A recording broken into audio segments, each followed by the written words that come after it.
guys, Chris with Microsoft here with another exciting episode of Let's Tech. Um, Today we are going to take a look at this new Windows Server technical preview. I guess would be called Windows Server 10. Not really sure what the final name for this thing is going to be. So I've just downloaded the VHD. I haven't even started this thing up, so we'll all be looking at this thing together here for the first time. I've been doing a little bit of research on what has been done, what is new in this new version of Server. So I've got a little bit of an inkling of what we can see in this first technical preview. First off, looks like kind of a similar Windows screen. If you guys remember the previews for Windows Server 2012 coming out, it looked exactly like Windows Server 2008 R2 from a whole lot of the different startup screens. So this isn't terribly surprising. They haven't done a lot of the pieces and parts for this yet.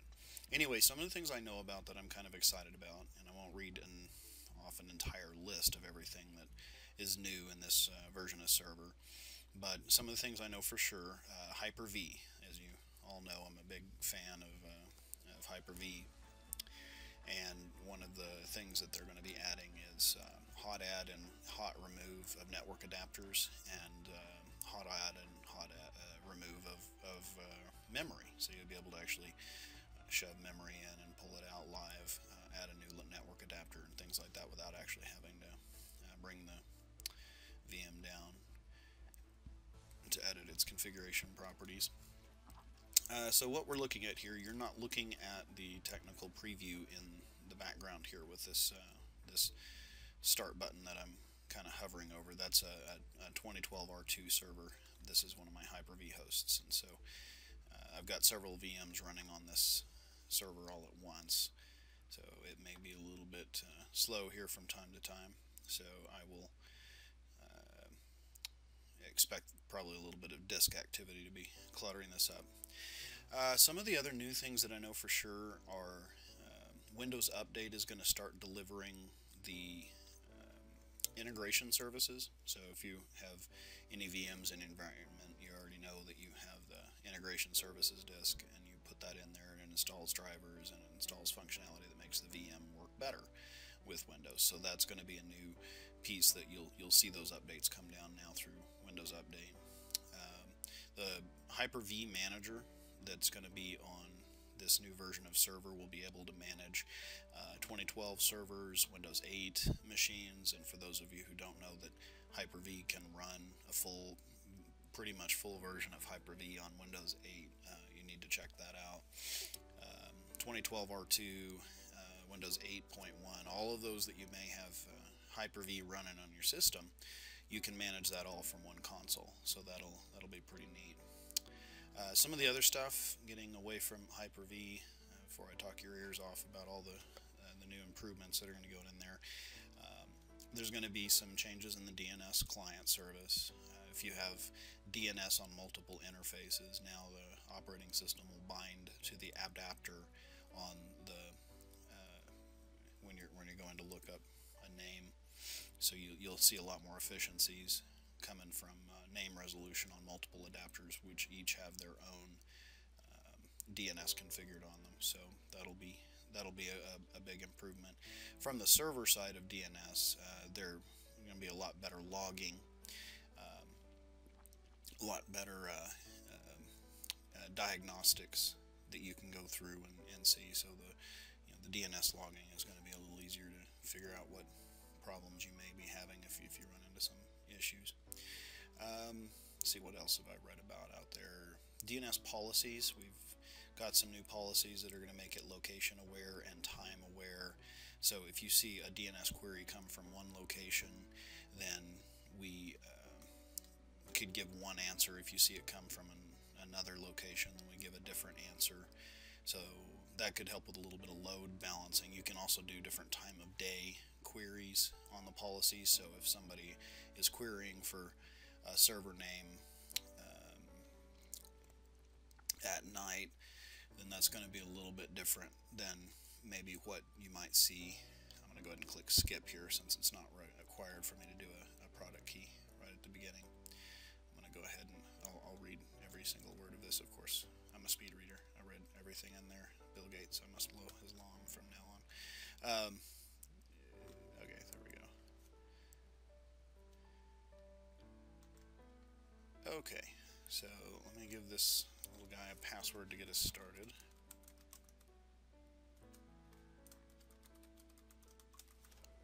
And we'll click continue. So anyway, for things like load balancing, traffic management, that'll be kind of a neat new feature that's built into the DNS server. So look forward to playing with that a little bit. We're also going to have something that I haven't had a chance to read much on. There doesn't seem to be a lot of documentation out there. There's going to be a new server role called the network controller role. Sounds like something that will be not only for managing your Hyper-V environments networks that you've set up inside of Hyper-V, but also it seems like it's going to be helpful in managing your top of rack switches too. I'm not 100% sure what all is going to come along with that role. Looking forward to seeing some information about that come across. But that is a new role. Looks like it may integrate with the IPAM role as well. And it looks like the IPAM role also is going to include DNS service management, so the flip side there. That's good because a lot of folks were really excited about Microsoft IPAM. If you're not familiar, that's IP address management. It can help you, like, just for one example, go out and check all your DHCP servers and see how their address lease pool is doing, and know proactively if you're about to run out of addresses. So that'll be a new big thing. The IPAM, I think, will have a lot more people jumping on board with that, rather than managing like all of your static IP addresses on a spreadsheet somewhere. You can have that in an actual database-driven tool that's a role that's built into Windows, and so no additional cost there. So that's going to be neat. Also, something else that's new is Windows Defender is automatically installed on Windows Server out of the box. There's no GUI for it unless you go install it. You have to go add the role for Defender. If we get some time in this video, I may jump in and show some of the new ways to get in and see that, and possibly if I can figure some of the commands out. I know there's some new PowerShell commands that we can use for configuring Windows Defender, but it's already there, it's already on. You can control it via group policy. You can turn on real-time monitoring. You can exclude folders all through PowerShell, and a lot of good management pieces there as well. So as you all are aware, I'm a big fan of remote desktop services. I think it's a very neat server role, and I've got some videos, if you haven't seen them, on how to set one up in your Server 2012 environment and how to configure that and publish some applications into your RDS. So it's more than just a remote desktop gateway. There's remote desktop services as well for publishing apps. We've been a very good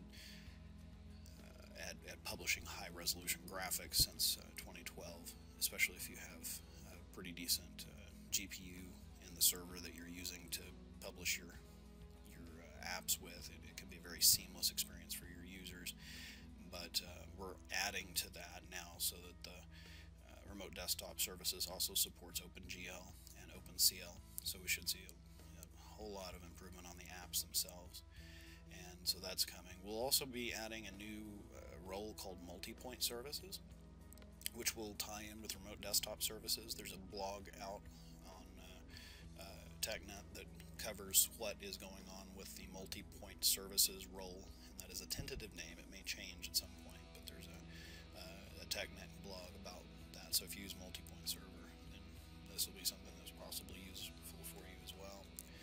Go ahead and get this logged in real quick. We'll get a new look at this interface here. There's another really exciting feature called Storage Replica, which is going to be block-level synchronous replication between servers for DR. There's also like multi-site capabilities with asynchronous replication. So there's going to be an SMB3 transport on the back end. So you can actually use a Microsoft stack to duplicate drives across large geographically diverse features. So yeah, why not? Let's go ahead and share that. Okay, so here we are. Let's see if we can get this view a little bit still going to see the bars. So let's do something here about configuring this server, which on server 2012 was through server management. There's a whole page for configuring everything we needed here. Actually, I do have a DHCP server on this. The reason I was going to do that was to, let's see, command prompt as administrator. The reason I was going to do that was to give it an IP, but it probably already has one. And has picked that up. It looks like it got 0.43, so let me just add a server really quick here. 10.0.0.43, 3 with a 3, not a 2. And let's see if I can go in and configure in the server manager, configure this local server. So already can say the server manager start screen and configure the local server. Looks to me to be very similar. I don't see really any changes yet here, so that probably didn't change. Oh, that's not what I meant to do. I don't need to change that. We'll leave it on DHCP for now, but let's turn on remote desktop. And then we'll see if we can jump. Yes, allow. Yes, it's fine. Go ahead. And let's see if I can jump into this, and then we can get a better full screen view of that, assuming my remote desktop gateway has the ability to jump over there. Yeah, okay, so we're going to do /administrator ADMINISTR ATR. Okay. Get to typing faster than I can think sometimes. So that, of course, was my NLA prompt, the network level authentication prompt, coming from my gateway. The reason I'm using the gateway is because I'm not actually where my lab is today. So it does look like we're going to get logged in here. That way we won't have to view it in the Hyper-V console window. And it should lock the screen on this. Yep, okay, so we're going to Control Delete just to free some system resources. We'll go ahead and close that there. We'll jump in here. And as we can see, we're now remote desktop, and we can see. So there we are. Server Manager hasn't changed much. Looks like on the desktop we have the command prompt looks a little bit different. Went ahead and gave me more buffer and width there. Looks like we've got a welcome to tech preview right on the desktop. I would assume that since it's right there, it's trying to get us to look at that pretty quickly. So anyway, new features. I'm also, okay, so this is just a link to a website to talk about stuff that's new in Windows. Thanks for downloading technical previews. So we got a forum, and we got a how-to, and join to become an insider link. So failover clustering also has a functional level added, so you can do rolling upgrades. So this is really great, especially for Hyper-V and people using scale-out file server, which I have videos for both of those on the 2012, wanting to move to this new version of Windows, not wanting to have downtime. So if you need to do a rolling upgrade of the environment, rather than having to do a complete nuke and pave, you can leave the cluster in a functional level for 2012 R2 until you get all the nodes upgraded. And so that lets you to carry on with nodes in a mix-match format for the purposes of an upgrade. Okay, so looks like we've got some new stuff down here on the Start menu. When I click on Start, I have my Start back. I'd heard a rumor this was going to be the case, so we do seem to have the Start menu back, and kind of a back to 2008 R2 and below look and feel. We do have an All Programs, All Apps it's called here, button. Looks like we've got a link that comes for administrative tools, similar to before, with a little bit of a back. So it's kind of a new, friendly-ish feel to it here. I wonder if there's an option for me to turn that back on. So use the Start menu instead of the Start screen. So it looks like I can turn that back over to, you have to sign out and change the settings. We'll take a look at that here in a minute. At the moment, I'm sure everyone's already familiar with how that goes. So yeah, we do most definitely have the Start menu back. So I know that'll be sad for some, but it looks like we can turn it back off, and it'll be happy for others. Probably more people happy than there are sad, because some people just did not adapt to the Start screen. Even if you got adapted to it on Windows 8 and have really started to get kind of the feel for the new start menu, then perhaps you didn't want this on your server. So there you go. We have a start menu again. So okay. The only thing I don't like about this is I got used to customizing my start menu, so that I may be switching back. I'm not sure I'm going to jump right on the board having the start button back. So this little button right here next to that looks like similar to Alt Tab. Looks like a way to kind of switch between programs that are running. Maybe because Alt Tab doesn't work as well when you are remote desktoped into something and not in full screen. So looks like this gives me the ability to close out, like if I didn't want that Internet Explorer window running. The other thing I see on here when I click on this is to add a desktop. So let's add a desktop. Now I have, voila, a new desktop. So let's say on this desktop I'm wanting to run some PowerShell commands. And perhaps it didn't hear me. Little trick there, you can run PowerShell as an administrator, but if you've never run PowerShell on a machine before, the run as administrator in the right click menu won't be there. So you actually have to run it one time, because when you right click on PowerShell prior to doing that, it won't be there. So that's actually been that way for a while. Since I'm logged on as /administrator, it's already doing that, because obviously I am administrator.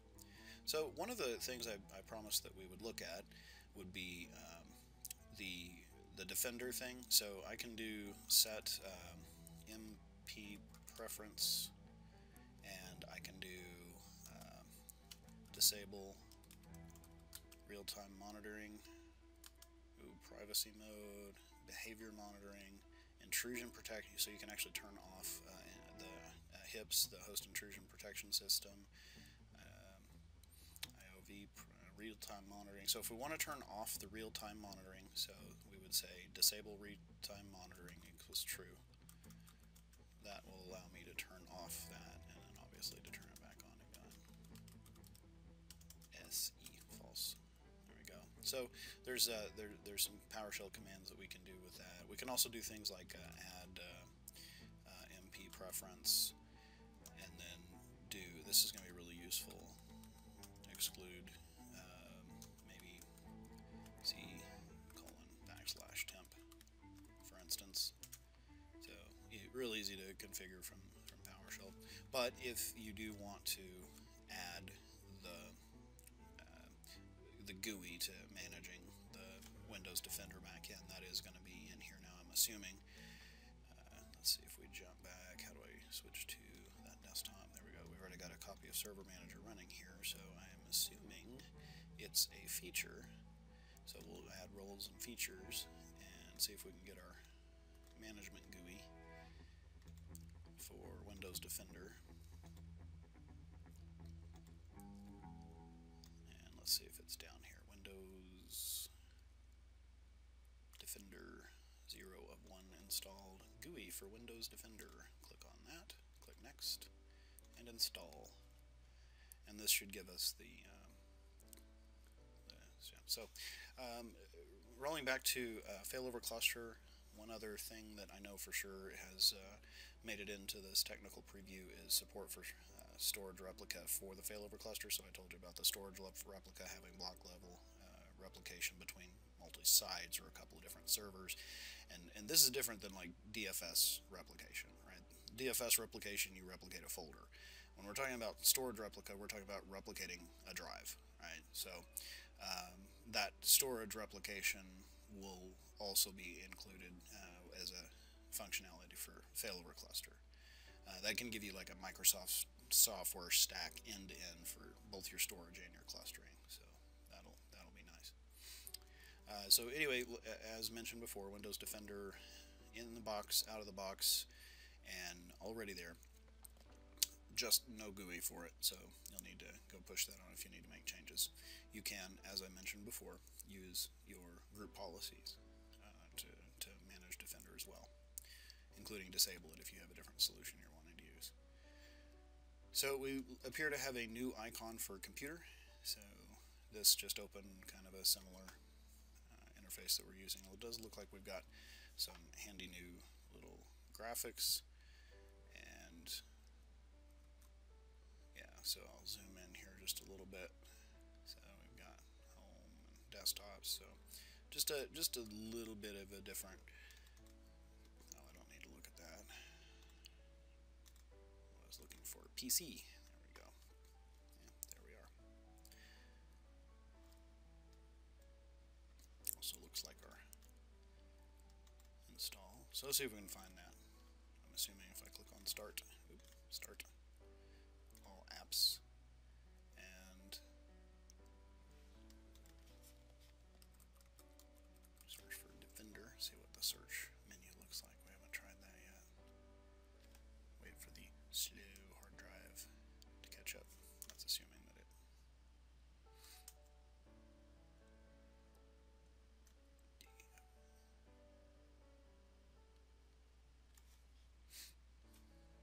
Oh, that's because I told it to search. I hit enter. Windows Defender. Alright, so you can see the search actually broke out into a separate window.